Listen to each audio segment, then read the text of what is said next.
Hiya, my name's Leah and I'm gonna talk about more books. So even though I have two more books to talk about that I read just recently, I wanted to go back in time and talk about books that I read a while ago so that I can catch up there as well. Let's get started. So the first one is The Great Gatsby by F. Scott Fitzgerald. So classic, of course. I have seen the movie with Leonardo DiCaprio. So in this case, I kind of knew what I was going into, or in fact, I did not know like how faithful the adaptation was. I had never even looked at anyone comparing the two. So on that end, I had no idea, and I was surprised on how faithful it actually was. So if you know the movie, then you know pretty well what you're getting yourself into.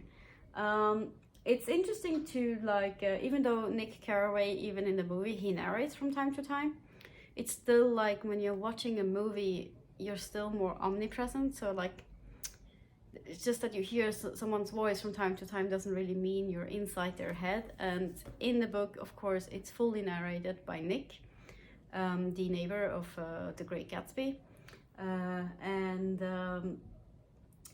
I kind of liked that. So that was kind of cool because you got a little bit more like really what he thought and felt, and yeah, also his doubts in certain situation, and his not feeling comfortable and being pushed into certain things that he didn't really want to do and stuff like that. It was also very interesting to like fully see that just from his perspective and getting his thoughts on the things that were happening, and that was really cool. So you really know like what he thinks about Daisy, about Tom, obviously about Gatsby, and yeah, that was really cool. So even though story-wise there wasn't much new for me, I still liked reading it. It was a very easy read, very fast read. It's kind of small book, and it's a lovely story. And I would say, especially in the ending, that's where probably the movie's been a while, so I can't fully recall it, but I believe the ending is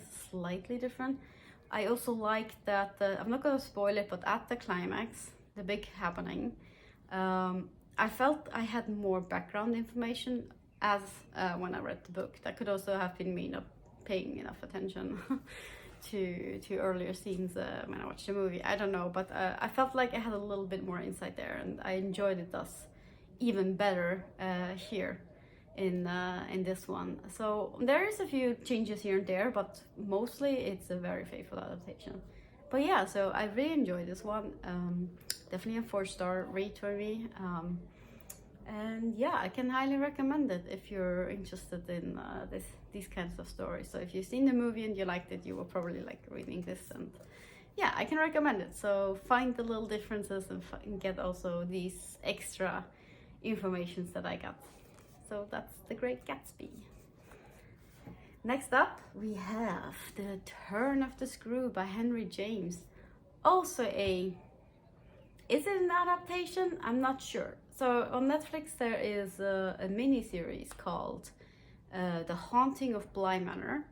And basically it's inspired by this one, but I can immediately tell you it's not the same. So here, like opposite to Great Gatsby, it's the same location. We're in Bly Manor. It's the same people. We have the governess.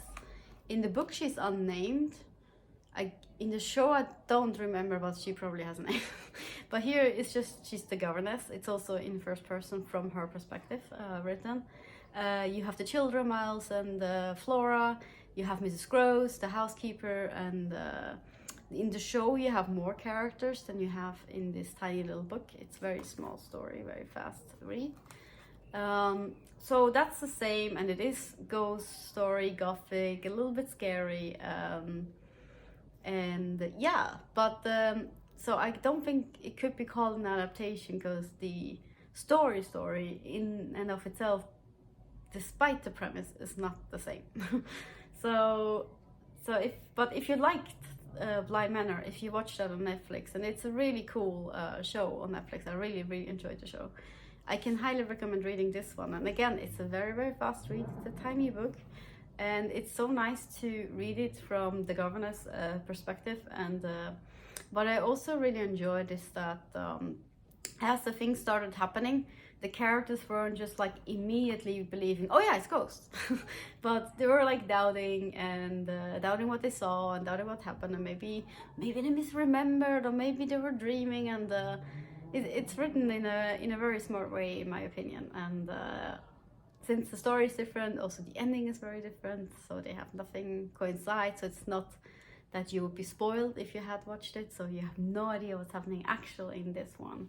So I really enjoyed like reading all the differences, and like I said, so I don't think it can be called an adaptation because it's so different. It's more like inspiration or reimagining, if you will.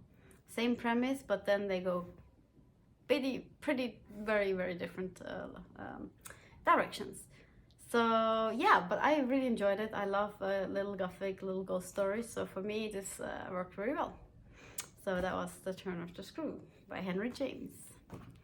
And lastly, also a classic and sci-fi. Do androids dream of electric sheep? I feel like I did. Yay! So for those who do not know, this is the book that Blade Runner, the movies in the 80s, not the one that came out 17? Yeah, don't know. But not the most recent one with Ryan Gosling, but the one with a young Harrison Ford. And that is based on this book here. And here I knew that there were differences from the book, so I knew that much. But I didn't really know how much different it was. And I didn't know, I had never read the original, so I had only watched the movie. And I love the movie. So first up, the movie I think is very good. It hasn't aged well, especially the scene with his love interest. Let's just say that. But other than that, I really enjoyed the Blade Runner, the movie, especially the ending. I mean, everyone talks about the ending. I'm not gonna spoil it in case you haven't seen the movie. But the ending of Blade Runner, the movie, is fantastic. It's such a good monologue there. Yeah, loved it. So going into this, I was very excited to find out, so what was the base for the Blade Runner, the movie? And very happy I read it. So first off, because again, it's not exactly, it's like here, more than with The Turn of the Screw and Haunting of Bly Manor, here we are much closer, so I would still call it an adaptation. But we do have quite many discrepancies in the stories that happen. Now, once again, I will not spoil it, but personally, what I feel, having read the book, I felt I got more into the androids that are, can I say that? Maybe minor spoiler, although that is the main premise of the whole book. So Deckard, our detective, future detective in the cyberpunk world, he needs to hunt certain androids. And the androids that are being hunted, I felt like I got much more insight into them, which I really enjoyed. I enjoyed Deckard way more in this one. In this one, he has a wife. And that's the first chapter, so that's not a spoiler either. So you immediately get to know his wife. You also learn better this whole thing about that there's almost no more real animals and most people have android animals. And here's like the world building just hits more. It's deeper in a way, and I felt like I understood it better after having read the book. And also another thing that's completely missing from the movie adaptation is they have like these mood machines or something like that you could like, so if you wake up and you're in a bad mood, you could like force yourself into a good mood, almost like happy pills. But yeah, and in the same way, probably not very healthy, because yeah, it's not real. That was also a very interesting thing about it. And again, him having a wife and the story between the two, also very different from the movie. And I enjoyed this one more. And then the hunting and what happens with the androids, and those things are also very interesting. Some of them are similar to what we see in the movie, some of them are different, so I'm not gonna spoil what is what. Instead, if you liked Blade Runner the movie, or even if you've only seen maybe the new Blade Runner and you like the world, I highly recommend reading this one. It's, once again, it's not very long book, it's very sort of short, like 200 pages ish. good sci-fi and very good story, and you get so much more insight. Again, not just into Deckard, but also the androids, and that's what I really enjoyed in this. So this was for me a 4.5 star read. Was really cool. Very happy I read it. And that's that. So that's 3 books that I read sometime this year, maybe last year. I don't know by now anymore. I've talked quite a bit.